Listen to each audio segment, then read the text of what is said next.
Voces de Matria.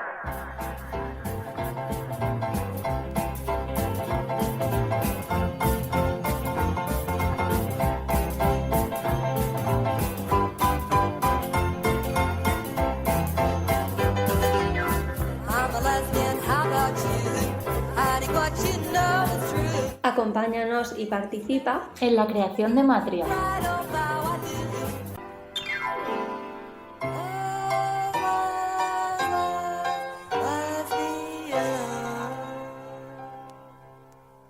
Lo que me preparé para decir aquí hoy es muy diferente a lo que voy a decir.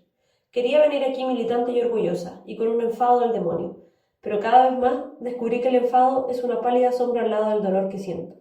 Si una mujer tiene algún sentido de su propio valor intrínseco, ver pornografía en pequeños fragmentos puede llevarle una rabia inútil.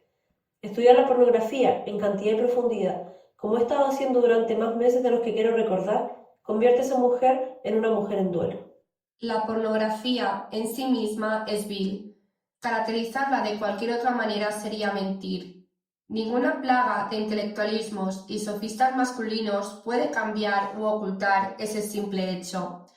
George Bataille, un filósofo de la pornografía a la que él llama erotismo, lo expresa así de claro. En esencia, el dominio del erotismo es el dominio de la violencia, de la violación. El señor Bataille, a diferencia de algunos de sus colegas, es suficientemente bueno como para explicitar que el propósito es violar a la mujer. Utilizando un lenguaje con grandes eufemismos tan popular entre los hombres intelectuales que escriben sobre el asunto de la pornografía, Bataille nos informa que el lado pasivo femenino es esencialmente el que se disuelve como una entidad separada. Disolverse, por los medios que sean necesarios, es el rol de las mujeres en la pornografía. Los grandes científicos y filósofos de la sexualidad, incluyendo a Kinsey, Havelock Ellis, Wilhelm Reich y Freud, defienden este punto de vista en cuanto a nuestro propósito y destino. Los grandes escritores utilizan un lenguaje más o menos elegantemente para crearnos en fragmentos en beneficio propio, medio disueltas, por así decirlo, y luego proceder a disolvernos por completo, por cualquier medio que sea necesario. Los biógrafos de los grandes artistas varones celebran las atrocidades de la vida real que estos hombres han cometido contra nosotras, como si estas atrocidades fuesen centrales para la creación de arte. Y en la historia, tal como los hombres la han vivido, nos han disuelto por todos los medios necesarios.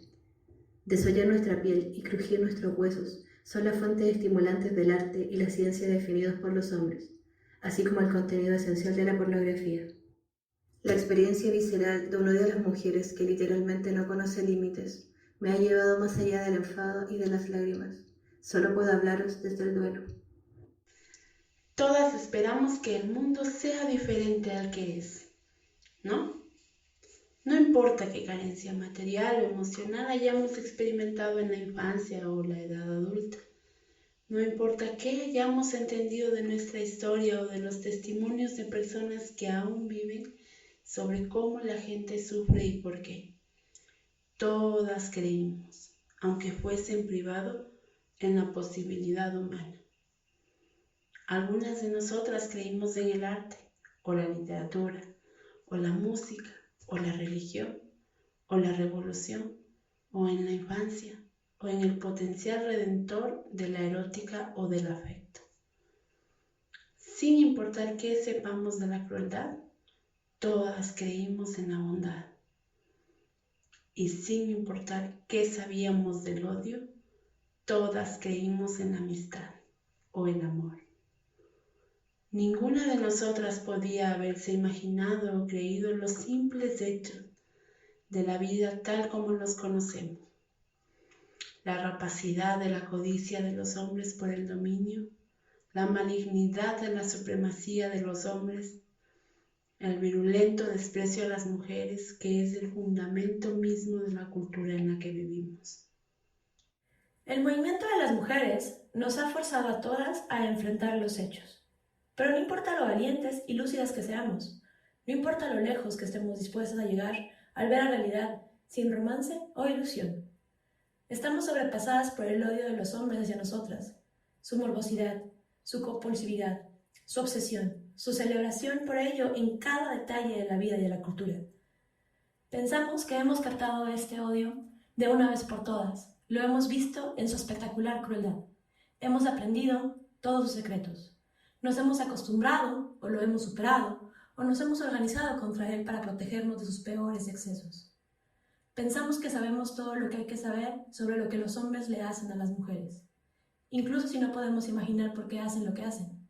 Cuando sucede algo que simplemente nos vuelve locas, fuera de nuestras casillas, volviendo a ser aprisionadas como animales enjaulados en la abrumadora realidad del control masculino, la venganza masculina contra nadie sabe qué, el odio masculino hacia nuestra propia ser. Uno puede saberlo todo y aún así no hacerse una idea de las películas snuff. Una puede saberlo todo y aún así quedarse en shock y aterrorizada cuando dejan en libertad a un hombre que había intentado grabar películas snuff, a pesar de los testimonios de las agentes encubiertas a las que quería torturar, asesinar y, por supuesto, grabar. Uno puede saberlo todo y aún así quedarse aturdida y paralizada al conocer a una niña que está siendo continuamente violada por su padre o por algún familiar cercano. Uno puede saberlo todo y aún así quedarse balbuceando como una idiota cuando se lleva a juicio a una mujer por intentar practicarse un aborto con agujas de tejer, o cuando se encarcela a una mujer por asesinar a un hombre que la violó o torturó o que la estaba violando o torturando. Una puede saberlo todo y aún así querer matar y estar muerta simultáneamente al ver una imagen de una mujer siendo triturada en una picadora de carne en la portada de una revista nacional, sin importar lo pútrida que sea la revista. Una puede saberlo todo y todavía, en alguna parte de su interior, rechazar que la violencia contra las mujeres sea ilimitada, impredecible, omnipresente, constante, despiadada y feliz e inconscientemente sádica.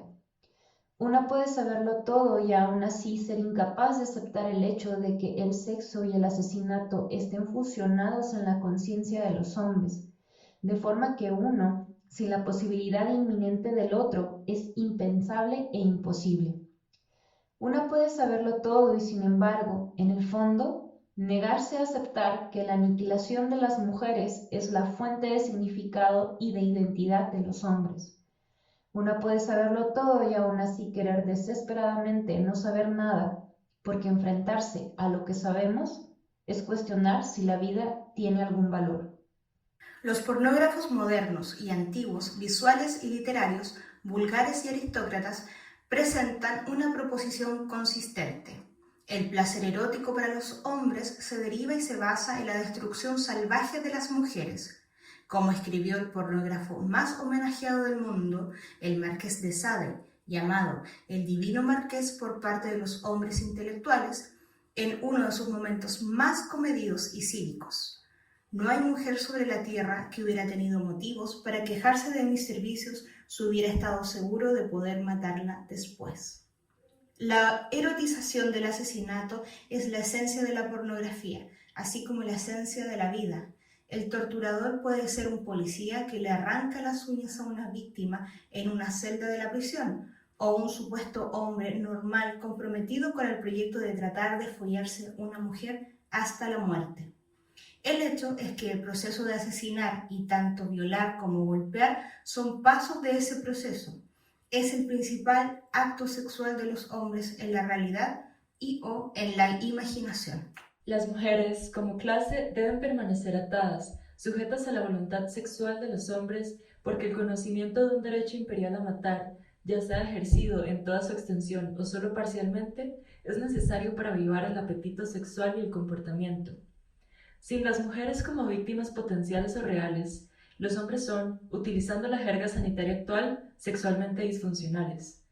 Entre los hombres homosexuales también opera la misma temática, donde la fuerza y o la convención designa a algunos hombres como mujeres o feminizados. La plétora de cuero y cadenas entre los hombres homosexuales, así como los nuevos baluartes de moda de círculos organizados de prostitución de chicos por parte de hombres homosexuales supuestamente radicales, son testigos de la fijación de la compulsión masculina por dominar y destruir, que es la fuente de placer sexual para los hombres. Lo más terrible de la pornografía es que dice la verdad de los hombres. Lo más insidioso de la pornografía es que dice la verdad de los hombres como si fuera la verdad universal. Esas representaciones de las mujeres con cadenas siendo torturadas se supone que representan nuestras aspiraciones eróticas más profundas y algunas de nosotras lo creemos, ¿no? Lo más importante de la pornografía es que los valores que hay en ella son los valores comunes de los hombres. Este es el hecho crucial que tanto los hombres de la derecha como los hombres de la izquierda, de formas diferentes pero que se refuerzan mutuamente, quieren mantener oculto de las mujeres. Los hombres de la derecha quieren ocultar la pornografía y los hombres de la izquierda quieren ocultar su significado. Ambos quieren acceder a la pornografía para estimularse y excitarse con ella. Los de la derecha quieren acceso secreto, los de la izquierda, acceso público. Pero veamos o no pornografía, los valores que se expresan en ella son los valores que se expresan en los actos de violación, al golpear a sus esposas en el sistema legal, en la religión, en el arte y la literatura, en la discriminación económica sistemática contra las mujeres, en las academias moribundas y por los buenos y sabios y amables e iluminados en todos estos campos y áreas. La pornografía no es un género de expresión separado y distinto del resto de la vida. Es un género de expresión en plena armonía con cualquier cultura en la que aparece. Esto es así, sea legal o ilegal. Y, en cualquier caso, la pornografía funciona para perpetuar la supremacía masculina y los crímenes de violencia contra las mujeres, porque condiciona, entrena, educa e inspira a los hombres a despreciar a las mujeres, a usar a las mujeres, a hacer daño a las mujeres. La pornografía existe porque los hombres desprecian a las mujeres y los hombres desprecian a las mujeres en parte porque la pornografía existe. Para mí, la pornografía me ha derrotado de una forma que al menos hasta ahora no lo había hecho la vida. A pesar del problema o dificultad que haya tenido en mi vida, siempre he querido encontrar una forma para seguir adelante, incluso aunque no supiera cómo. Seguir viviendo un día más, aprender una cosa más, tomar un paseo más, leer un libro más, escribir un párrafo más, ver a una amiga más, amar una vez más. Cuando leo o veo pornografía, quiero que todo termine. ¿Por qué? Me pregunto. ¿Por qué son tan condenadamente crueles y están tan orgullosos de ello? A veces un detalle me vuelve loca. Hay una serie de fotografías. Una mujer cortándose los pechos con un cuchillo, untándose su propia sangre por el cuerpo, clavándose una espada en la vagina. Y está sonriendo. Y es la sonrisa la que me vuelve loca. Hay un álbum de discos pegado por todo un escaparate enorme. La foto del álbum es una vista de perfil de los muslos de una mujer. La entrepierna se sugiere porque sabemos que está ahí, no se muestra. El título del álbum es Plug Me to Death, Conéctame a la muerte. Y es el uso de la primera persona lo que me vuelve loca. Plug Me to Death. La arrogancia a sangre fría. ¿Cómo puede continuar así sin sentido, completamente brutal, absurdo, día tras día y año tras año, estas imágenes e ideas y valores derramándose, empaquetados, comprados y vendidos, promocionados, perdurando una y otra vez, y nadie se detiene? Y nuestros queridos intelectuales lo defienden. Y elegantes abogados radicales lo defienden. Y hombres de todo tipo no pueden ni podrán vivir sin él. Y la vida, que lo es todo para mí, se vuelve un sinsentido, porque estas celebraciones de crueldad destruyen mi capacidad de sentir y de preocuparme y de tener esperanza. Odio a los pornógrafos, sobre todo, por privarme de la esperanza. La violencia física en la pornografía es insoportable en sí misma. Actúa sobre una como un garrote hasta que aplasta la sensibilidad de una y el corazón se detiene. Una se queda aturdida. Todo se detiene y una mira a las páginas o imágenes y lo sabe. Esto es lo que los hombres quieren y esto es lo que los hombres tienen. Y esto es a lo que los hombres no van a renunciar. Como señaló en un artículo Carla J., feminista lesbiana, titulado Marihuana, porno y las políticas del placer, los hombres podrán renunciar a las uvas, a la lechuga y al zumo de naranja, y al vino portugués y al atún, pero los hombres no renunciarán a la pornografía. Una puede ser parte de un movimiento revolucionario, una puede lamentarse. Quizás he encontrado la fuente real de mi duelo. No nos hemos convertido aún en un movimiento revolucionario.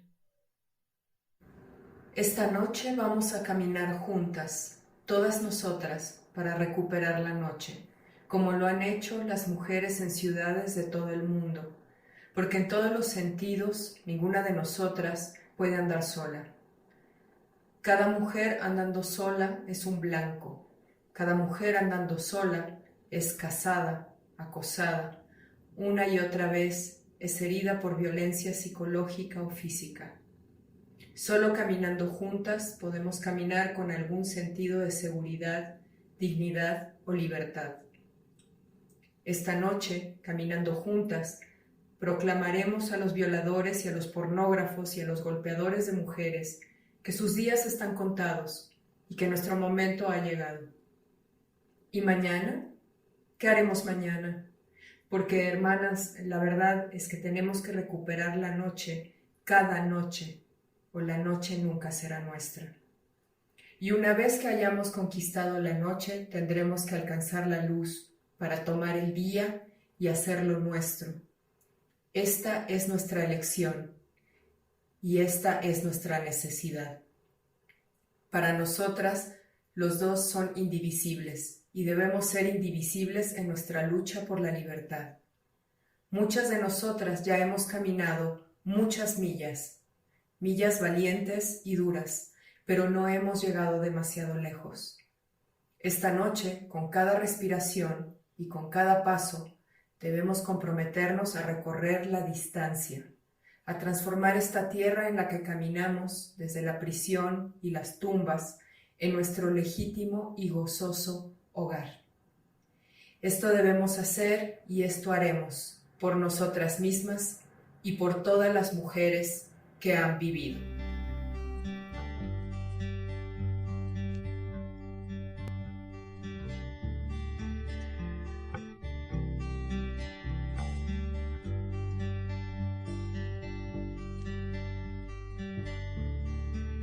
Amazon women rise. Amazon women weaving rainbows in the sky. Amazon women fly. Amazon women fly. Este artículo fue presentado originalmente como un discurso en 1978 en la conferencia Perspectivas Feministas sobre la Pornografía en San Francisco, encarnando una visión panorámica del problema. Se presentó justo antes de la marcha Take Back the Night, Recuperemos la Noche. La marcha se llevó a cabo como una manera de manifestar el compromiso para detener la oleada de violencia contra las mujeres, tanto de violadores, maltratadores o creadores de imágenes en los medios de comunicación. Cuando cayó la noche, 3.000 mujeres marcharon para reunirse y escuchar la exhortación a marchar de Andrea Dworkin. Luego se abrieron paso hacia Broadway, que estaba abarrotado de turistas, carteles de neón, que anunciaban espectáculos de sexo en directo, librerías para adultos y cines de pornografía, cantando eslóganes como No more profit of women's bodies, no más beneficios de los cuerpos de las mujeres. Llenaron completamente las calles, bloqueando el tráfico y ocupando plenamente una franja de 3 bloques de Broadway. Durante 1 hora y por primera vez, Broadway no perteneció a estafadores, proxenetas o pornógrafos, sino a las canciones, las voces, la rabia y la mirada de miles de mujeres.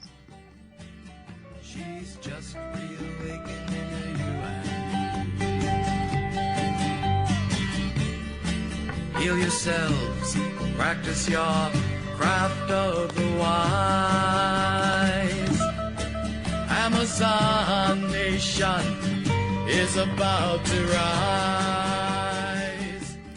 Bueno, por poner un poco este tipo de activismo en contexto, decir que los primeros grupos antipornografía empiezan a aparecer a principios de los 70, este texto también es de los 70. Uno de los más conocidos era el estadounidense Women Against Pornography, Mujeres contra la Pornografía, pero existe un contexto concreto por el que estos grupos empiezan a aparecer. En 1972, Linda Susan Borman, que es rebautizada por la industria de la pornografía como Linda Lovelace, porque una de las cosas que hace la industria de la pornografía y la prostitución es que te da un nuevo nombre y te despoja de tu identidad, y protagonizó Deep Throat, que es la conocida película pornográfica Garganta Profunda. La película tuvo un éxito sorprendente y sin precedentes y hasta se hizo una reseña de la cinta en el New York Times. También se proyectaba varias veces al día durante más de 10 años en los cines de la cadena Pussycat Theatre. Más tarde la película se convirtió en uno de los primeros lanzamientos de cintas de vídeo con clasificación X y de mayor recaudación. Garganta Profunda recaudó más de $600 millones, pero Linda Susan Borman solo recibió $1.250, es decir, el 0,0002%. Y que luego además le serían confiscados por parte de su marido, que también era su pornógrafo y prostituidor.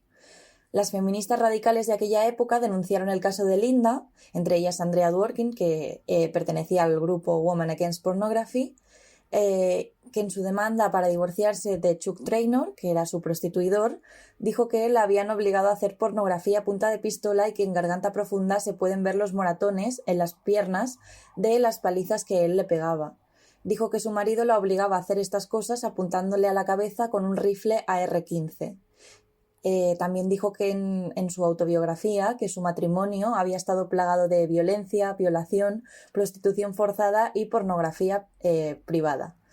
Este fue un caso que influyó muchísimo a las teóricas de la pornografía para entender qué era realmente la pornografía.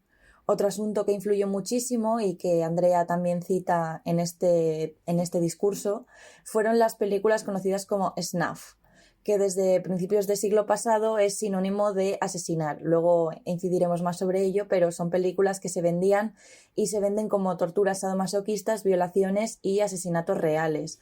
De hecho, en 1976 aparece una película titulada Snuff, que quería aprovecharse, ¿no?, de este tirón para vender el film como si los asesinatos que aparecían fuesen reales, ¿no?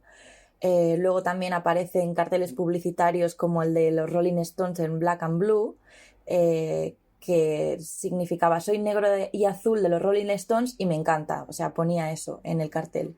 Y aparece junto a la frase una mujer atada con la práctica japonesa violenta que se conoce como shibari y que hoy es una práctica habitual en las prácticas violentas del BDSM. El shibari es una práctica que se utilizaba como una técnica de tortura, apresamiento de prisioneros, que solo podía ser ejecutada y enseñada por un guerrero samurái. La mujer del cartel aparece también con varios moratones y las piernas abiertas, en posiciones de total vulnerabilidad, mientras el cartel dice que le encanta, o sea, que le encantan los moratones, no poder moverse, no sabemos. Entonces, en este contexto, cada vez se normaliza y se institucionaliza la práctica de la pornografía y es por ello que aparecen los grupos activistas feministas radicales y lésbicos antipornografía. A mí este texto de Andrea Dworkin, cuando lo leí, es que realmente te toca mucho y te llena de tristeza, ¿no? Porque efectivamente es así, ¿no? Una cosa que a mí me toca mucho es cuando ella dice que es que la pornografía es lo que los hombres de verdad son, ¿no? Entonces a mí aquí me viene como un poco el sentimiento de que efectivamente no es que los hombres se hayan hecho violentos con la pornografía, ¿no?, sino que la pornografía es una creación de ellos. O sea, no es que ellos sean violentos y hagan violencia sexual por culpa de la pornografía, ¿no?, que ay, pobrecitos, ven porno y por eso nos violan, sino que es como que es la cultura que ellos crean desde su cuerpo, ¿no? Desde su cuerpo cogen y crean esta cultura que es de erotizar el asesinato y erotizar la violencia hacia nosotras, ¿no? Y me parece pues que es muy, muy fuerte y que toca un montón este texto, ¿no? Y a mí me sorprende un montón, no me sorprende, ¿no? Pero que yo veo como una especie de que es un patrón que se repite, ¿no? De que cada vez que desde el feminismo nos enfrentamos a una institución patriarcal violenta como es la pornografía, como luego siempre hay dentro del feminismo otro sector que se pone al lado de los hombres, ¿no? Que se pone al lado de los intereses de los hombres y defiende esa institución como algo que viene de la libertad o de la agencia de alguien, ¿no? En este caso, durante este movimiento de antipornografía hubo otro sector dentro de supuestamente el feminismo que defendió a la pornografía como una libertad de expresión. Y por supuesto, ¿qué ha pasado? Pues ha pasado que históricamente ha prevalecido la segunda opción porque ha sido la que favorece el capitalismo patriarcal, ¿no? Entonces, lo que sucedió en este momento es que se tachó a las feministas antipornografía de ser antisexo, cuando en realidad lo que eran era antiviolencia contra las mujeres. Entonces, las feministas antipornografía de aquel entonces sabían los efectos que iba a tener la pornografía en la vida de las mujeres y por eso se posicionaron en contra. Entonces, esta también, la pornografía hay que tener en cuenta que surgió en un contexto después de la revolución, la supuesta revolución sexual que Sheila Jeffries ha venido sosteniendo en sus libros, que tan solo preservó como un valor positivo el derecho de los hombres al acceso a las mujeres como juguetes, tanto en la pornografía como en la prostitución, y que las mujeres hemos obtenido unas pocas ganancias con esa revolución sexual, como el reconocimiento del derecho a tener una respuesta sexual o a tener relaciones sexuales fuera del matrimonio, o el divorcio, o una serie de ciertas mejoras, pero se podría decir que esta revolución sexual supuestamente transgresora nos ha salido muy cara, porque ha sido la que ha luego normalizado la pornografía. Y después de la pornografía, lo que están intentando, que han logrado normalizarla hasta un punto de que ya la sociología habla de pornificación de la cultura, y que en realidad al final es la base para el posterior desarrollo que ha tenido la industria del sexo a nivel global, ¿no? Yo quería retomar lo que has dicho sobre la frase que dice Andrea de lo más terrible de la pornografía es que dice la verdad de los hombres. Lo más insidioso de la pornografía es que dice la verdad de los hombres como si fuera la verdad universal. Y en cierta manera, para mí lo que significa esta frase es que sí es verdad que dice la verdad sobre los hombres. Lo que pasa es que no dice la verdad sobre las mujeres. Dice la verdad que los hombres han inventado sobre las mujeres, como si fuera la verdad universal, que es lo que dice Andrea.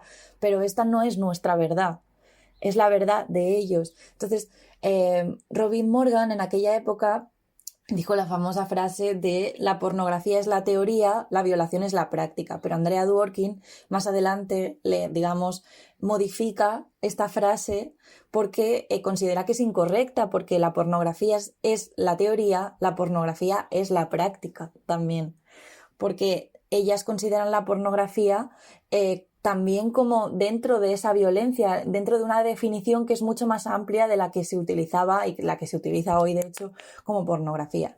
Pero bueno, lo que yo empezaría hablando del texto es que su enorme humildad desde el inicio, ¿no? Porque ella dice que lo que se ha preparado, ¿no?, para ese día, que es, ella estaba hablando en frente de 3.000 mujeres en Broadway, ¿no?, en esa marcha, era otra cosa completamente distinta, pero el dolor que siente en ese momento le supera incluso al enfado y a la rabia que le provoca el dolor y los daños de la pornografía en las mujeres, ¿no? Después de haber estudiado la pornografía en profundidad, ¿no?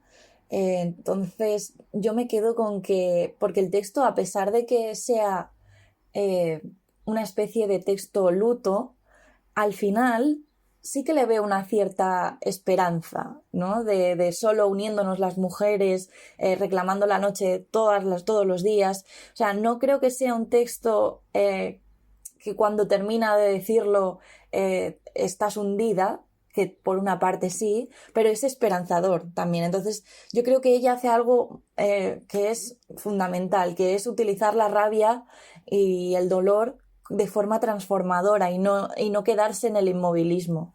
Porque ella tiene una claridad y habla con una emocionalidad cuando se dirige a todas las mujeres que es imposible, en mi opinión, que no te toque. Suele evitar tecnicismos, suele evitar la pomposidad, ¿no? del academicismo. Entonces ella como de esa manera creo que es como consiguió y consigue también, creo, a día de hoy, aunque ya no esté, llegar a ti y apelar a ti, a tu propia experiencia como mujer en un mundo donde los hombres nos violentan a través de la pornografía.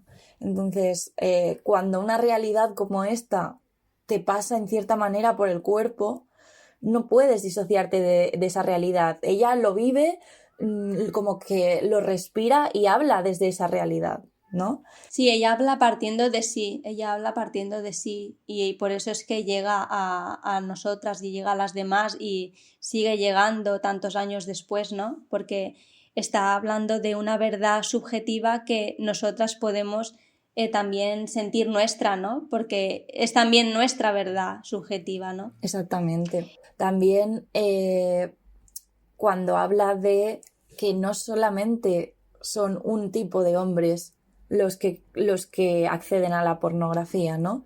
Sino que ella habla de una totalidad, tanto de los de derechas como los de izquierdas, y aquí me parece muy interesante porque apela a las dos formas de entender la pornografía, porque dice los hombres de la derecha la quieren ocultar.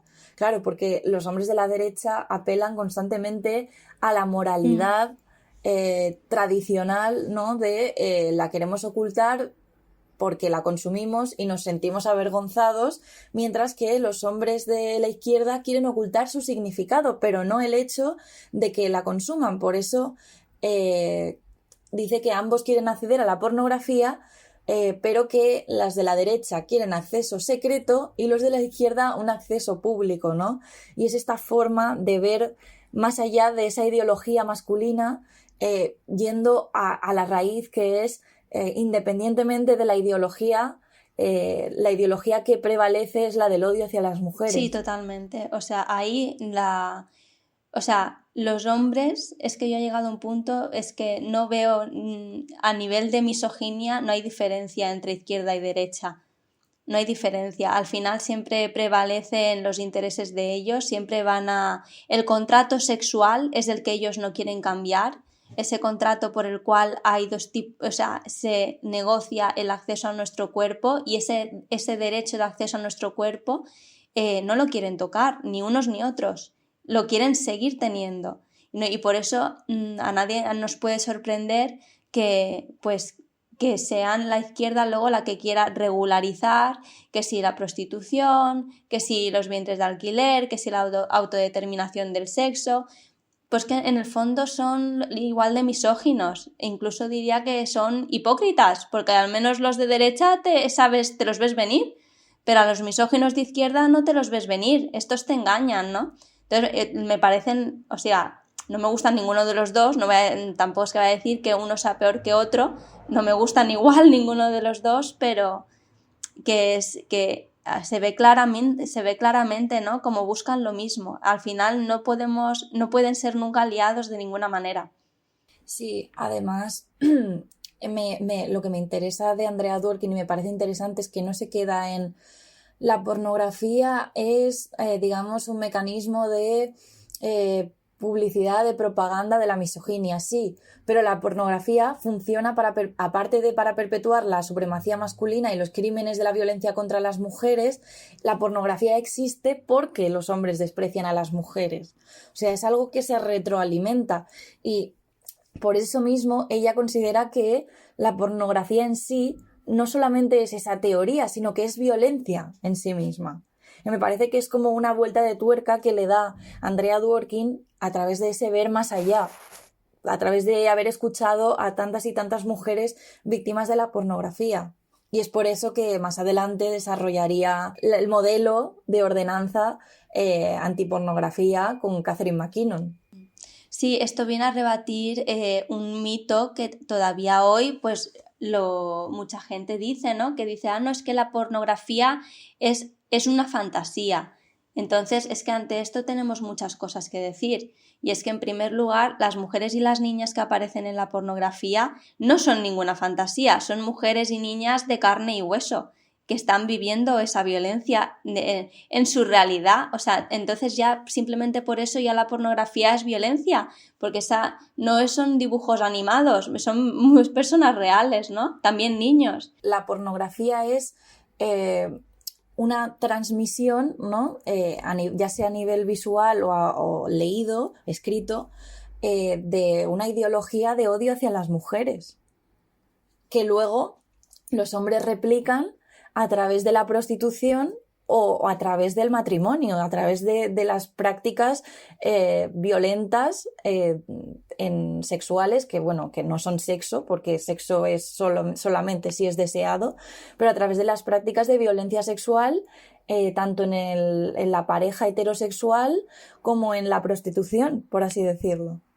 Luego, lo que decía de que el poder es lo que define a la pornografía, ¿no? Y Andrea Dworkin define el poder como la fuerza física utilizada sobre y contra otras y otros que son menos fuertes o que no tienen la sanción de usar la fuerza como poder. Es decir, que si la fuerza física no se usa sobre otras y otros, por ejemplo, si una esclava o un esclavo es fuerte, no es poder. Solamente es cuando es de arriba hacia abajo. Ese es el poder. Entonces, Andrea Dworkin, a través de esta definición de poder, definió 7 principios de la supremacía masculina que son intrínsecas tanto en la sustancia como en la producción de pornografía. Y bueno, podemos hablarlos resumidamente. El primero sería el poder del yo, que es decir, que los hombres tienen yo y las mujeres no deben tenerlo por definición en la ideología patriarcal, ¿no? El yo de los hombres se expande mientras parasita al yo de las que no tenemos derecho a tenerlo, ¿no? Luego estaría el poder de la fuerza física sobre otras y otros. Este es bastante claro. La fuerza física de las mujeres que no esté directamente ligada al trabajo, digamos, se convierte en una abominación y su uso contra los hombres está prohibido y es horriblemente castigado. Por ejemplo, tenemos la autodefensa feminista, está puramente castigada porque es una fuerza que se ejerce de abajo hacia arriba, ¿no? Entonces, toda aquella fuerza de las mujeres que no sea usada sobre el trabajo es castigada.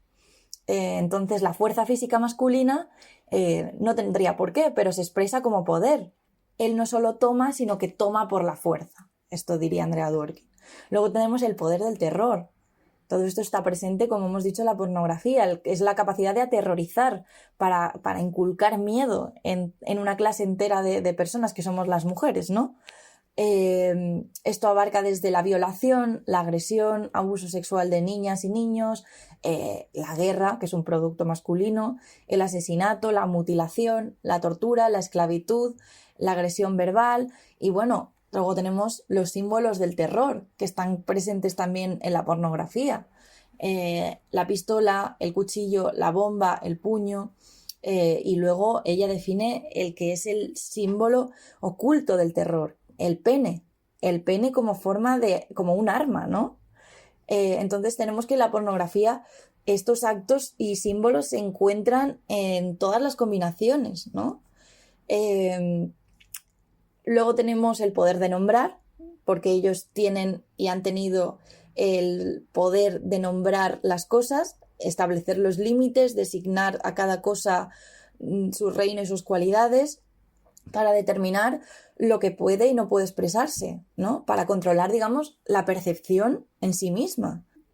Entonces, cuando ellos nombran malvadas a una serie de mujeres, por ejemplo, en la Edad Media, no solamente las nombran, sino que a través de ese nombrarlas pueden ejercer su poder de exterminarlas, como por ejemplo las 9 millones de mujeres que fueron nombradas brujas y que fueron exterminadas en la Edad Media, ¿no?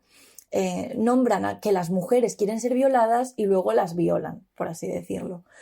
Ellas dicen no, pero ellos dicen que no significa sí. O sea, todo ese poder de nombrar implica todas estas cosas, ¿no? Luego tenemos el poder de poseer. Los hombres, dentro del derecho patriarcal y la mitología patriarcal, tienen el derecho de poseer, y eso incluye poseer a las mujeres porque hemos sido definidas por ellos como objetos. Bueno, tenemos que en algunas partes del mundo, a día de hoy, los hombres siguen poseyendo a las mujeres de forma absoluta. Aquí sigue manifestándose con violencia física, psicológica, sexual, o la violación marital, que de hecho sigue siendo legal hasta en 50 países, según la ONU. Entonces, la violación, que originalmente era definida como rapto, que se convirtió en el matrimonio por captura, por conquista, ¿no? Tenemos, por ejemplo, en el arte el rapto de Perséfone. Pues todo esto es el poder de poseer. Luego tenemos el poder del dinero, que ella dice que es un poder claramente masculino porque expresa masculinidad y tiene un componente sexual extremo. El dinero en manos de los hombres compra mujeres, compra sexo, compra estatus, dignidad, estima, reconocimiento, lealtad. Es decir, que no solo compra, sino que trae consigo cualidades, logros, honor, respeto. Y finalmente tendríamos el poder del sexo, que aunque los hombres afirman lo contrario, es decir, que el poder reside en las mujeres, a quienes ven como sinónimo de sexo, porque ellos piensan, ella me causa la erección, entonces ella es sexualmente poderosa. Pero en realidad, dice Andrea Dworkin, esto esconde que las mujeres somos definidas como objeto sexual, porque están fetichizando nuestro cuerpo como un todo y por partes. Sexo, entonces, para el patriarcado es la introducción del pene en la vagina, es decir, que es algo que él hace con el pene. Entonces, el sexo es el pene es el poder sexual y su uso en el acto sexual es significado de virilidad. Y todas estas 7 formas de poder es las que podemos encontrar en la pornografía, y de hecho hay una ley en internet, que no recuerdo, ley no sé qué número, pero de que tú puedes encontrar pornografía sobre cualquier cosa que se te ocurra. Cualquier cosa que se te pase por la cabeza, eso existe como pornografía. Sí, es como que no tiene fin, o sea, no sé si llamarlo fetichismo o no sé cómo llamarlo, pero no tiene fin. Hay de todo tipo, ¿no? Hay pornografía con cualquier etiqueta, con cualquier categoría, así que a mí por eso me hace mucha gracia, lo comentábamos el otro día, el tema del porno feminista. O sea, ¿dónde se le ve ahí el feminismo? Simplemente, porque salen mujeres que no son estéticamente normativas, pero si es que hay porno de todos los tipos, hay porno de gordas, hay porno de maduritas, hay porno de todas las nacionalidades, de todas las edades, o sea, no, eso por ejemplo, ¿no? No tiene ningún sentido. Es que en el mal llamado porno feminista, si tú aplicas estos 7 principios de la supremacía masculina de Andrea Dworkin, es que no es difícil encontrar vídeos donde aparezcan algunos o todos de estos principios. Lo que no existe, ni siquiera en el porno feminista, mal llamado, es la pornografía donde no aparezcan estos principios. Es que en todos los vídeos que yo he visto de la mal llamada pornografía feminista siguen apareciendo, aunque sea de forma más implícita o camuflada, ¿no? También está de moda hablar de prohibir únicamente la pornografía violenta, ¿no? Cuando toda la pornografía es violenta porque implica seguir sosteniendo esa supremacía masculina que genera esa jerarquía sexual. Es decir, la creencia de que los hombres están por encima de las mujeres y un modelo de sexualidad basado en esa creencia. O sea, cuando yo oigo a sexólogos, gurús de la psicología y de la sexología que ahora están bastante de moda en internet y les invitan a charlas, etcétera, hablar de prohibir esa pornografía violenta porque los niños y niñas acceden a esa pornografía violenta, yo de verdad no sé con qué ojos están mirando la que no es violenta, ¿no? Porque es que implícitamente implica generar ese binarismo de, pues hay una pornografía violenta y una que no, una pornografía buena y una mala, ¿no? Y es como, no, toda la pornografía representa esos 7 principios de la supremacía masculina. en toda aparece esa jerarquía y creer que hay una buena y una mala es seguir perpetuando que haya una cierta jerarquía entre los sexos. Claro, claro.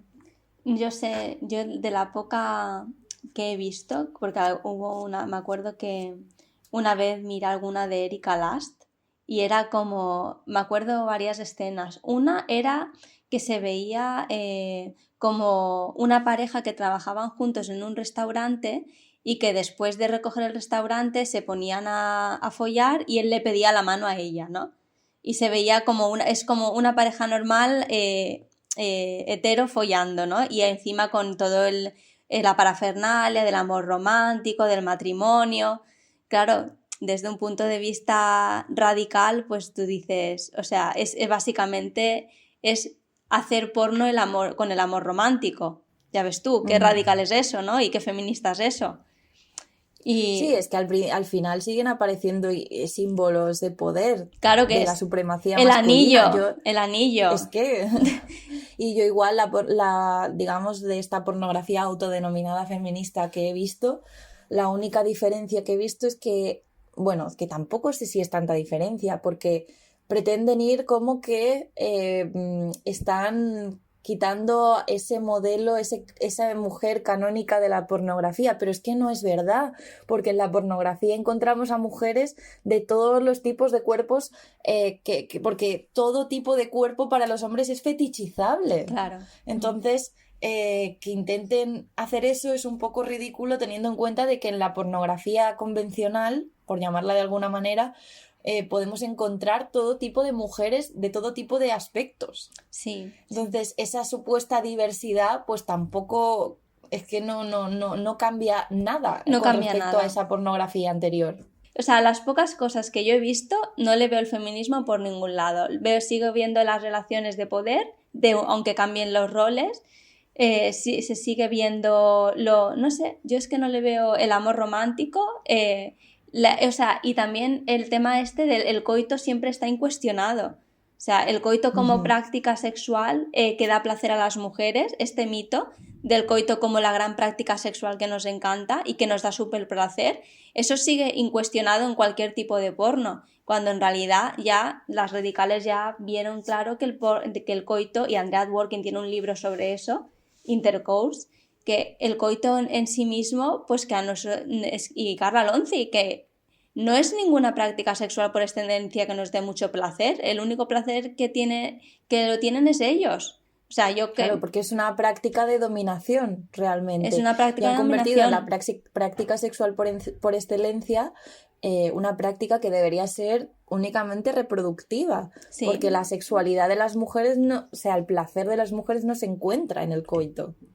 No, para nada. O sea, no tiene nada. O sea, el coito permanece incuestionado. Bueno, volviendo al tema, quería comentar un poco también el tipo de activismo que hacían estas mujeres en aquella época y que fue también lo que hizo surgir la ordenanza antipornografía, ¿no?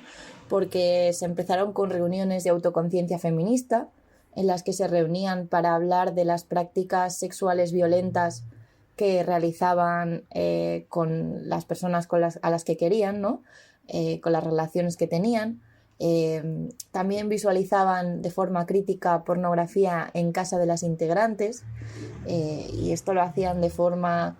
intentaban no comprar la pornografía, sino obtenerla a través de sus hermanos varones o robándola también, porque no, evidentemente no querían dar dinero a la industria de la pornografía, ¿no? Claro. Luego también realizaban visitas guiadas a los lugares de prostitución y pornografía, en los sex shops, shows de pornografía en vivo. Entonces se hacían visitas para luego reunirse y hablar y reflexionar sobre lo que habían visto, ¿no? Y eso derivó también en manifestaciones y concentraciones porque se dieron cuenta hasta qué punto influía la pornografía en la visión que los hombres mantenían sobre las mujeres, ¿no? Y en esa violencia sexual estructural sobre las mujeres. también se hicieron debates públicos y se llegó al punto de funcionar como lobby, que es aquí donde surge la ordenanza antipornografía, que desarrollan la jurista Catherine McKinnon y Andrea Dworkin, y que más tarde plasmaron en el libro que se llama Pornografía y Derechos Civiles, un nuevo día para la igualdad de las mujeres, que lo publicaron en el 89. Qué lejos estamos, de eso, Qué pena,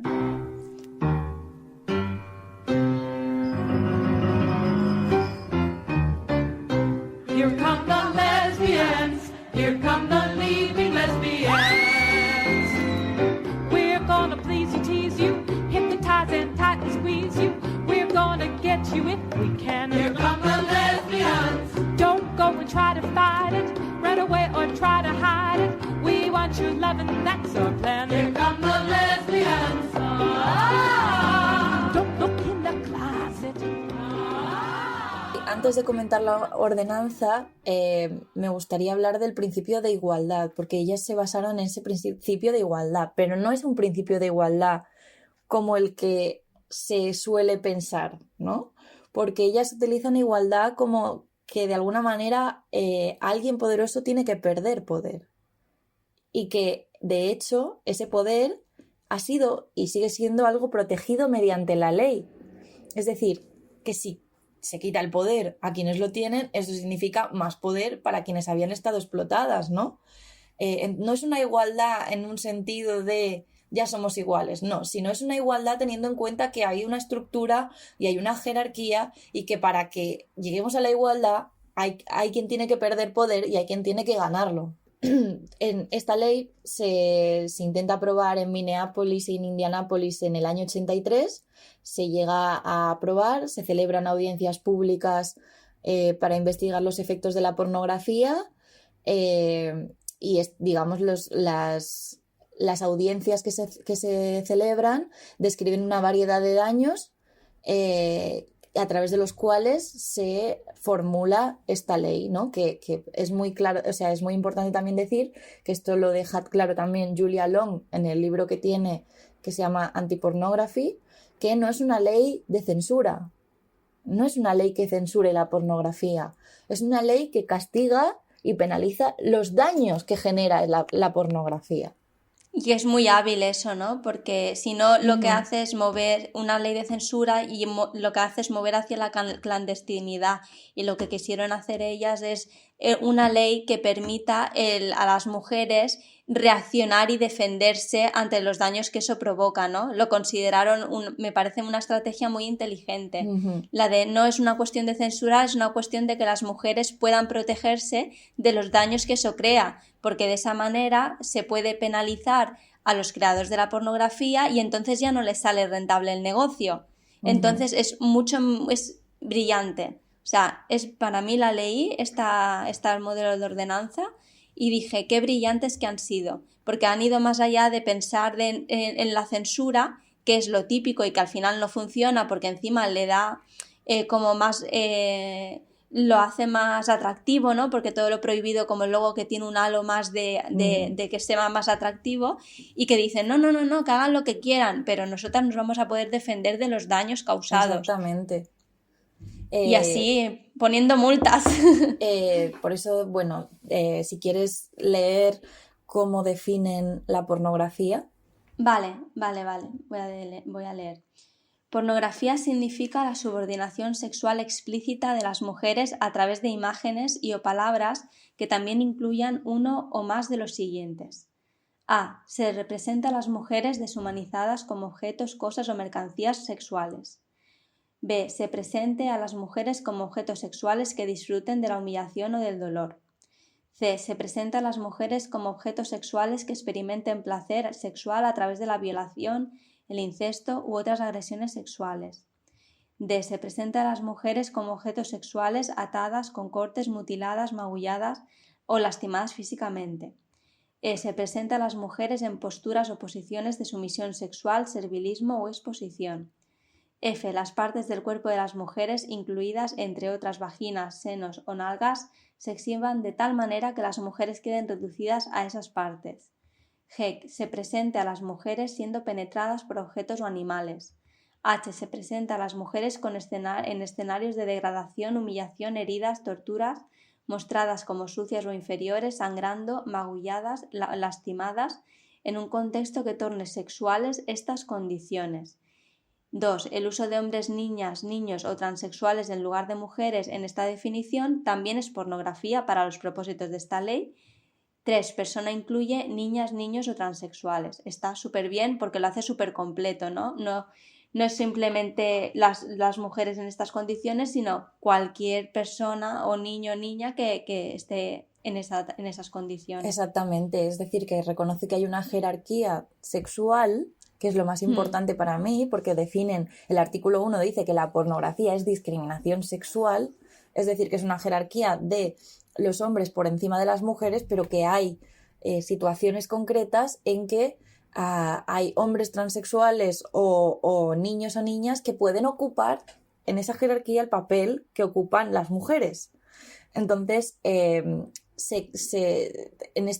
también es importante el hecho de que es una ley civil y no penal, que es una ley de reparación de daños y de reconocer que la pornografía genera unos daños, que los hombres que someten a las mujeres a la pornografía, ya sea a través de mujeres a las que han grabado siendo violadas o ejerciendo prácticas violentas contra ellas, como las mujeres que han sido víctimas de esa violencia por sus maridos que han consumido pornografía. O sea, ese reconocimiento de que la pornografía es una violencia sexual hacia todas las mujeres. Sí, el otro día leí un artículo que es que me dio mucho asco, ¿no? Y es que resulta que hay hombres que lo que hacen es, cuando tienen relaciones con su pareja, lo graban y luego lo suben a sitios en internet, a escondidas de ella, y lo venden. O sea, hay un montón de hombres en el mundo que se dedican a hacer esto y que luego las mujeres igual ellas no se lo encuentran porque las mujeres no solemos entrar a este tipo de mierdas, ¿no? Pero igual todos los hombres del barrio han visto cómo te folla tu marido, porque tu marido coge y lo ha subido ahí a internet, ¿no? Y esto está pasando mucho. Y ellos utilizan, porque legalmente, creo, no sé si esta noticia era de Reino Unido, o sea, que legalmente ellos se cubren diciendo que lo hizo sin intención de vejar. Como no hay intención de vejar, no lo consideran delito, ¿no? Que solamente eso se considera delito cuando hay intención de dañar. Entonces, como ellos dicen, es que lo hice no era mi intención dañarte, no sabía que esto te iba a hacer daño. O sea, es de qué manera, como dice Paulina en la entrevista que le hicimos, la jurista, cómo está todo hecho la ley para que siempre ellos queden impunes. Da igual lo que hagan. Por eso, para mí, lo importante de esta ley también es que define varias cosas a través de las cuales esas mujeres pueden buscar primero un reconocimiento de que se les ha ejercido un daño, porque eso para mí es lo más importante, y a través de qué maneras. Y por eso ellas definen la coacción y definen como discriminación sexual el hecho de coaccionar, intimidar o inducir fraudulentamente a cualquier persona para que actúe con fines pornográficos cuya lesión pueda deberse a la aparición o venta de cualquier producto de dicho espectáculo. Y para mí lo interesante de esto es que define factores que no impiden la coacción. Y esto me parece fundamental, porque dice, no impide la coacción que la persona sea mujer, que haya sido o sea prostituta, que la persona haya alcanzado la mayoría de edad, que normalmente se hace esta diferencia, ¿no?, entre la mal llamada pornografía infantil, que son violaciones a niñas y niños, y las que son mayores de edad, como si existiera esa diferencia, ¿no? O que la persona esté relacionada por sangre o por matrimonio con cualquier persona involucrada o relacionada con la realización de pornografía. Es decir, que si te lo hace tu marido, tu padre, tu hermano o tu tío, no importa, puede existir la coacción aunque haya esa relación sanguínea, ¿no? Que la persona haya tenido anteriormente o crean que haya tenido relaciones sexuales con alguien, incluyendo cualquier persona involucrada o relacionada con la realización de la pornografía. Y esto es fundamental porque tú puedes haber tenido relaciones sexuales o hayas consentido tener esas relaciones sexuales con alguien relacionado con esa producción pornográfica, pero no has consentido ni has deseado esa pornografía, ¿no? Que es irrelevante lo que haya sucedido antes. Luego también dicen que puede que no exime la coacción el hecho de que esa persona, esa mujer, haya posado previamente en fotografías sexualmente explícitas con o para cualquier persona, incluida cualquier persona involucrada, ¿no? O que cualquier otra persona haya dado permiso en nombre de la persona, o que la persona consintiera en la realización de un acto que luego se transformó en pornografía, o que la persona supiera que el propósito era la realización de pornografía, porque aunque lo supiera, puede existir coacción. O que la persona no mostrase resistencia o pareciese cooperar activamente, o que la persona firmara un contrato afirmando su voluntad de cooperar en la producción de pornografía, o finalmente que no se utilizara la fuerza física, amenazas o armas en la realización de la pornografía, o que incluso que a la persona se le pagara o se le compensara de alguna manera, ¿no? Es decir, nada de estas condiciones exime que no haya habido coacción en esa persona, en esa mujer que esté en esa realización pornográfica, ¿no? Luego la siguiente causa que ya os dicen es forzar a una persona a la pornografía, ¿no? Consideran discriminación sexual forzar a la pornografía a una persona en cualquier lugar, de trabajo, institución educativa, hogar o cualquier lugar público. Las denuncias solo pueden presentarse contra el autor de la fuerza y o la entidad o institución responsable de la fuerza. Sí, esto, o sea, además de la coacción, luego puede existir la fuerza, también definen el tráfico, es decir, que las mujeres pueden denunciar civilmente por haber a quienes han vendido, exhibido, distribuido pornografía, que uno de los motivos que se dijo como para ir contra esta ley es que, bueno, es que si hay quienes tienen que estudiar la pornografía o incluso hay las madres que tienen fotografías de sus niños y niñas en desnudos, cuando esto es una farsa, porque aquí deja claro perfectamente lo que es la pornografía. Sí, luego pone las excepciones. Y también dicen las bibliotecas públicas con fondos municipales, estatales y federales o las bibliotecas universitarias públicas y privadas en las que la pornografía esté disponible para su estudio, incluso en estantes abiertos pero excluyendo presentaciones en pantalla, no se interpretarán como tráfico de pornografía. O sea, es que lo dicen ellas claramente. Era un contraargumento pues para hacer ruido en contra, básicamente, porque era mentira. Luego, finalmente, añaden la agresión, es decir, que esa mujer podría denunciar por haber sido físicamente herida a causa de la pornografía, y luego también, aunque no aparece en esa ley, en el libro que publicaron posteriormente con la propuesta de ley, añadieron el de difamación. ¿Por qué? Porque las mujeres las feministas que habían empezado a denunciar la pornografía, empezaron a ser utilizadas en la pornografía. Es decir, que alguien que se parecía a esa feminista que estaba denunciando, digamos que la humillaban y la violaban en una película porno poniendo su nombre. Que esto le pasó, me parece que fue a Sheila Jeffries, que cuenta que en una marca de no sé qué dildos les puso su nombre. Quiero decir que empezaron a pasar este tipo de cosas para humillar a las feministas y que eso también se considerará discriminación sexual a los propósitos de esta ley, y que las feministas, por ejemplo, que fuesen humilladas de esa manera o cuando se esté utilizando el nombre, la imagen o un parecido personal reconocible en la pornografía también podrían denunciar.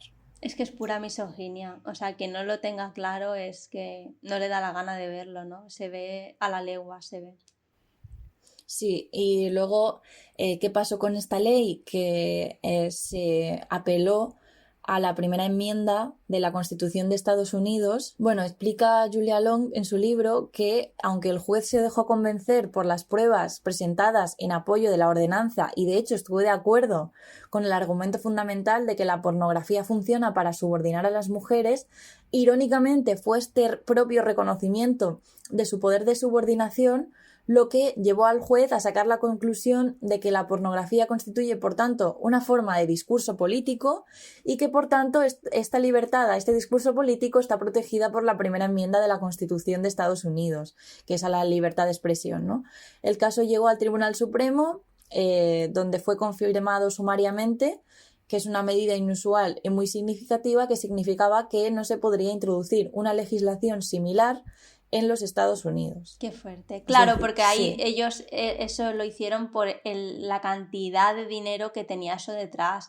O sea, la cantidad de millones que mueve la pornografía es tan brutal que dijeron, ¿cómo vamos a permitir que haya una medida tan bien pensada que permita que estas empresas tengan que pagar por los daños? Dijeron, no. O sea, a pesar de que era inapelable lo que decían, le hicieron la vuelta para que no pudieran perjudicar a las empresas. Al final es patriarcapitalismo esto.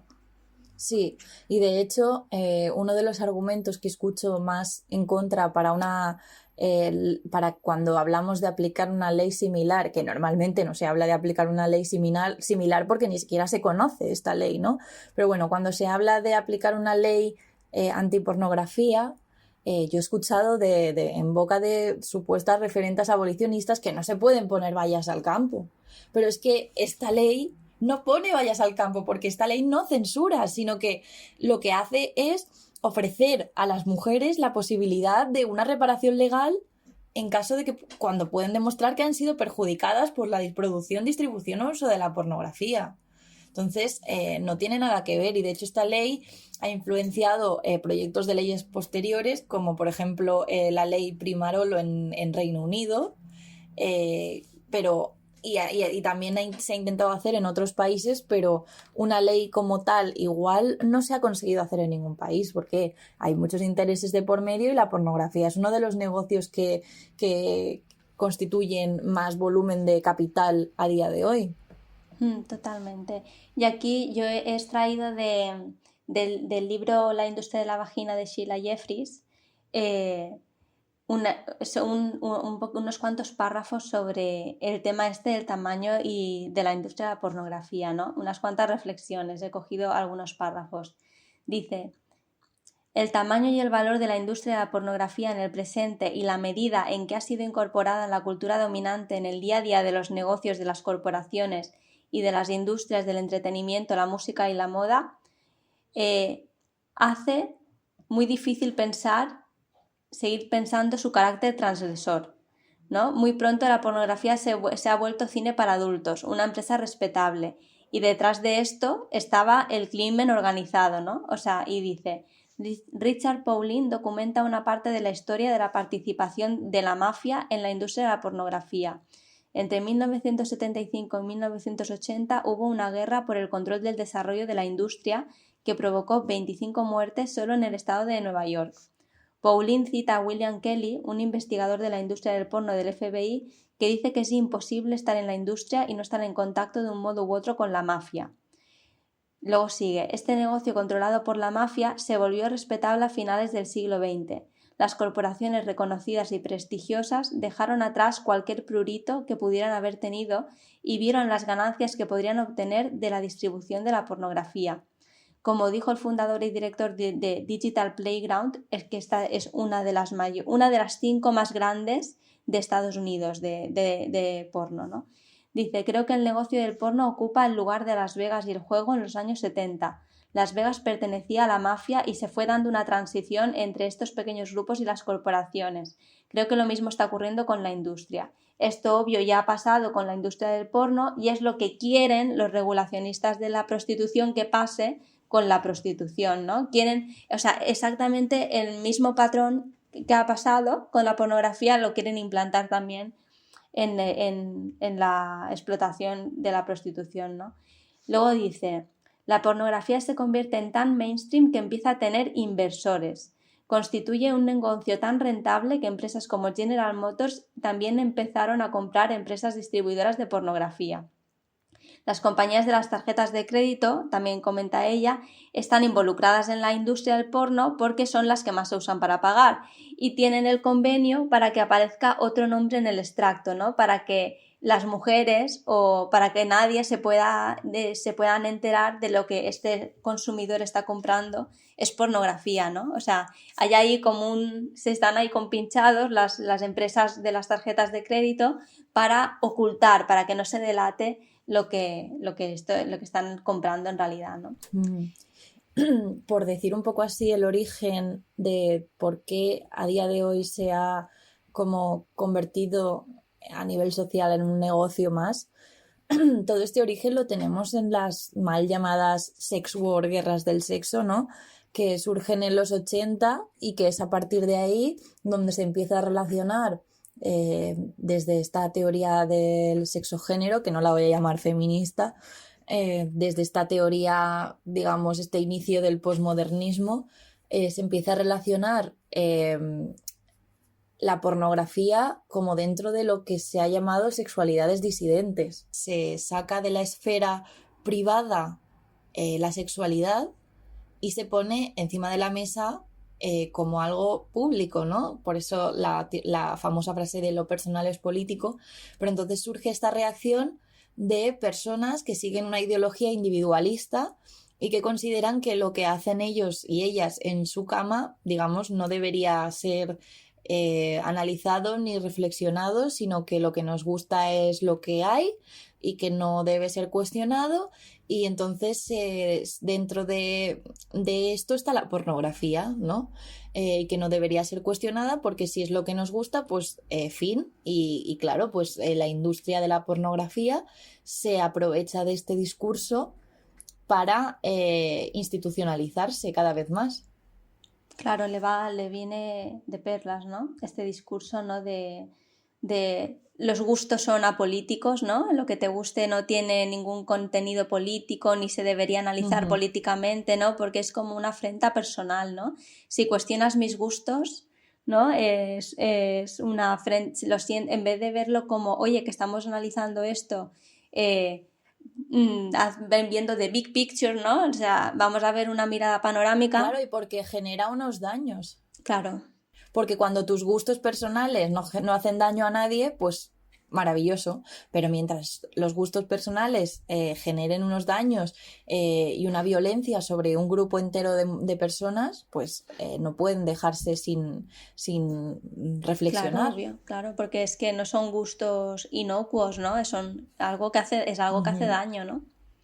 Y luego, pues, en el libro de Julia Long tenemos cómo ella identifica un nuevo resurgir de este movimiento antipornografía, porque muchas mujeres se están dando cuenta cada vez más del alcance que tiene la pornografía también en sus propias vidas.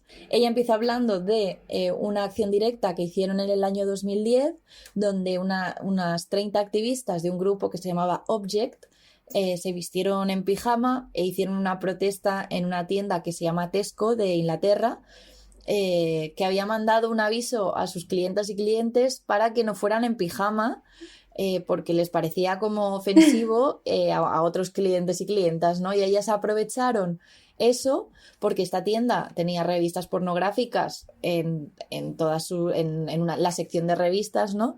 Y fueron vestidas en pijama y hicieron toda la campaña alrededor de la frase de el porno es más ofensivo que los pijamas, ¿no?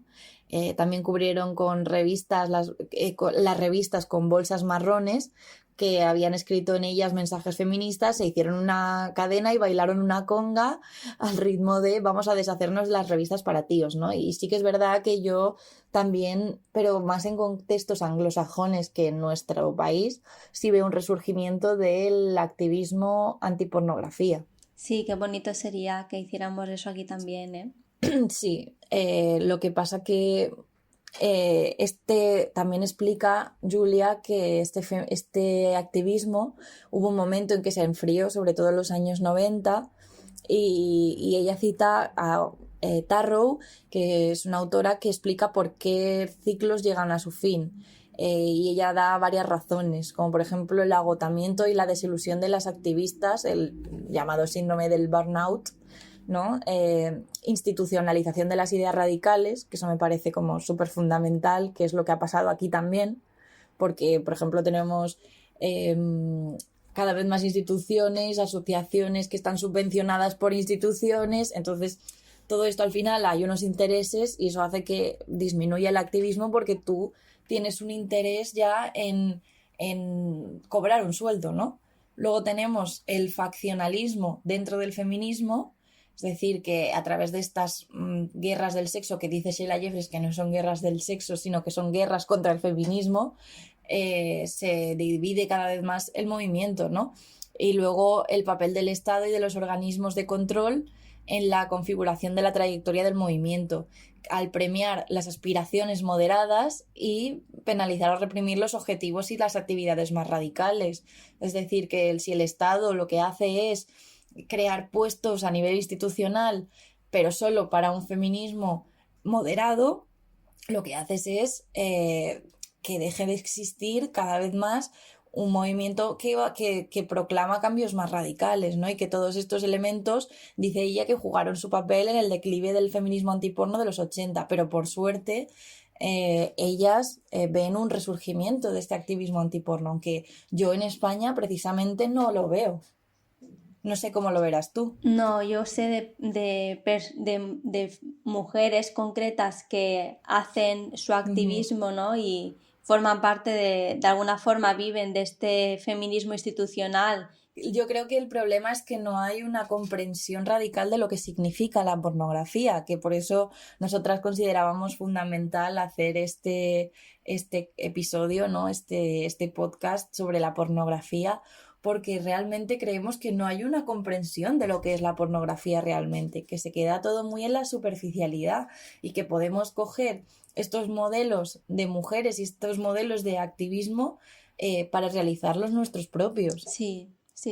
Y además que las mujeres de Reino Unido eran muy potentes, ¿no? O sea, que quemaban sex shops y, o sea, hacían acciones directas muy potentes, ¿eh? Que no se... Vamos, que no se quedaban ahí en cosas light. Sí, de hecho, Julia Long hace una investigación sobre todo este tipo de acciones antipornografía que existían y, por ejemplo, habla del grupo Angry Women en Reino Unido, sí, que fue la rama más militante del activismo de mujeres contra la pornografía de aquella época, y dice que estaban organizadas como pequeños grupos autónomos en ciudades como Londres y Brighton y rompieron ventanas, pintaron grafitis, pegaron carteles y repartieron folletos, pero también vertieron cemento en retretes, lanzaron huevos y pintura roja en pantallas de los cines que proyectaban películas que glorificaban la violencia sexual. Luego también ponían pegamento en las cerraduras de los sex shops, robaban revistas pornográficas, las quemaban y enviaban las cenizas a la prensa. Y bueno, habla del más notorio, ¿no? Que fue el grupo de Leeds, que llegó a ser conocido como las incendiarias de sex shops, ¿no? Y dice que llevaron a cabo 19 ataques, que incendiaron 19 sex shops y cines de Leeds, pero que resultados que van desde daños mínimos hasta tiendas completamente destruidas, pero ningún ataque provocó daños personales. Igual que solo en todos esos ataques solo se imputó a una feminista, pero luego fue absuelta. Entonces, bien, le salió muy bien. Qué bien, le salió súper... Es que tú fíjate la diferencia. Ellos nos matan a nosotras como mucho les rompemos cosas. O sea, sí. No se puede considerar que eso sea una cosa, una violencia mala, ¿me entiendes? No, es lo que decía Andrea Dworkin antes, que la violencia, la fuerza más bien que se ejerce de abajo hacia arriba no es poder. No es poder, o sea, es que es a pura autodefensa y es que no haces eso no es un daño comparable a lo que ellos hacen con nosotras, es que no tiene ni punto de comparación, ¿no? A mí me parece que es buena idea eso. Bueno, para finalizar, os quiero dejar algunos datos. Por ejemplo, el número de clubs de mal llamados baile erótico entre 2004 y 2008 se duplicó, pasando de unos 130 a 310. Todo esto son datos sacados del libro de Julia Long, Antipornografía, donde dice muchísimos datos. También en 2007 se abrió una tienda Playboy en la calle Oxford de Londres y se inauguró en 2011 un nuevo club Playboy con mujeres vestidas de conejitas, y esto sucede 30 años después del cierre del original. Luego también, muy importante, porque yo lo veo en mi día a día, las mujeres que realizan pole dance, como si fuera una actividad de ejercicio, de fitness, ¿no? Y de ocio, para mujeres y niñas, ¿no? Luego tenemos que las revistas pornográficas, que están ampliamente disponibles en supermercados, kioscos y garajes, y que un estudio de 2011 reveló que el público en general no puede diferenciar entre el lenguaje utilizado en esas revistas para hablar de las mujeres y el utilizado por violadores convictos. Luego tenemos los vídeos, también habla de los vídeos musicales y pone varios ejemplos, como uno de Kanye West que se llama Monster, que muestra a mujeres semidesnudas colgadas de cadenas, otro de Nicki Minaj titulado Stupid Whore, que se refiere a las mujeres como zorras, estúpidas, y muestra imágenes de la cantante sexualizadas para parecerse a un animal salvaje en una jaula, ¿no? O sea, tenemos esa pornografía incluso en los vídeos musicales. Luego también habla de las labioplastias, que son realizadas en el Servicio Nacional de Salud británico, que casi se triplicaron entre 2006 y 2008. En enero de 2012 también saltó la noticia de que alrededor de 40.000 mujeres en Reino Unido se habían sometido a cirugías de aumento de pecho, ¿no? O sea, todas estas cifras provienen de un consumo de la pornografía y de la imagen que en la pornografía se da sobre las mujeres, ¿no? Y luego, para finalizar, el dato más escalofriante, que el análisis de contenido de las películas pornográficas sugiere que las agresiones físicas y verbales son la norma más que la excepción, y que el 94% de todos los actos de agresión fueron dirigidos hacia mujeres. Claro, para que luego digan, no, hay una pornografía buena y otra mala. No, si es que la pornografía es de hecho pornografía por esas agresiones físicas, verbales y cualquier tipo de poder ejercido sobre las mujeres, porque la pornografía al final, lo que quiero que quede claro es que no va sobre sexo, sino que va sobre poder. Totalmente. Y bueno, y por último, nos gustaría terminar este episodio haciendo una invitación a las oyentas a que compartáis, si queréis, vuestra experiencia con la pornografía, ¿no? Si habéis tenido alguna vivencia negativa que consideréis que su origen haya sido la pornografía, y de qué manera, pues, si habéis podido transformarla o si habéis, si habéis podido transformar esas experiencias negativas, ¿no? Y pues la que quiera participar y que se escuche su experiencia en próximos episodios, pues que nos escriba por privado al Instagram de Voces de Matria. Y bueno, una vez más, pues muchísimas gracias por escucharnos y por vuestro apoyo. Muchas gracias a Camila, Montserrat, Macarena, Natalie, Paulina, Areli, Denis, Gabriela, Paula, Elena, Nicole, Cristina, Dani y Atenea por habernos prestado su voz para leer el discurso de Andrea Dworkin.